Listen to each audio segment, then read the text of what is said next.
নমস্কার।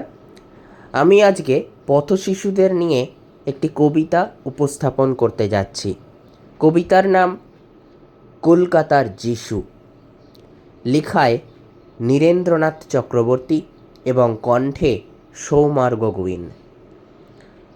লালবাতির নিষেধ ছিল না, তবুও ঝড়ের বেগে ধাবমান কলকাতা শহর অতর্কিতে থেমে গেল। ভয়ঙ্করভাবে টাল সামলে নিয়ে দাঁড়িয়ে রইল ট্যাক্সি ও প্রাইভেট টেম্পো, বাঘ মার্কা ডবল ডেকার। গেল গেল আর্তনাদের রাস্তার দুদিক থেকে যারা ছুটে এসেছিল, ঝাঁকা মোটে ফেরিওয়ালা, দোকানীয়, খরিদ্দার, এখন তারাও যেন স্থির চিত্রটির মতো শিল্পীর ইজেলে লগ্ন হয়ে আছে। স্তব্ধ হয়ে সবাই দেখছে টাল মাটাল পায়ে রাস্তার এক পার থেকে অন্য পারে হেঁটে চলে যায় সম্পূর্ণ উলঙ্গ একটি শিশু। খানিক আগেই বৃষ্টি হয়ে গেছে চৌরঙ্গি পাড়ায়।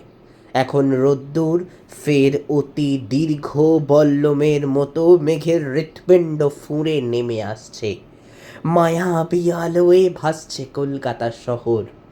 স্টেট বাসের জানালায় মুখ রেখে একবার আকাশ দেখি, একবার তোমাকে। ভিখারি মায়ের শিশু, কলকাতার যিশু। সমস্ত ট্রাফিক তুমি মন্ত্র বলে থামিয়ে দিয়েছ। জনতার আর্তনাদ, অসহিষ্ণু ড্রাইভারের দাঁতের ঘষ্টানি, কিছুতে ভ্রুক্ষেপ নেই। দুদিকে উদ্ধত মৃত্যু, তুমি তার মাঝখান দিয়ে টলতে টলতে হেঁটে যাও যেন মূর্ত মানবতা। সদ্য হাঁটতে শেখার আনন্দে সমগ্র বিশ্বকে তুমি পেতে চাও হাতের মুঠোয়। যেন তাই টাল মাটাল পায়ে তুমি পৃথিবীর এক কিনার থেকে অন্য কিনারে চলেছ। নমস্কার।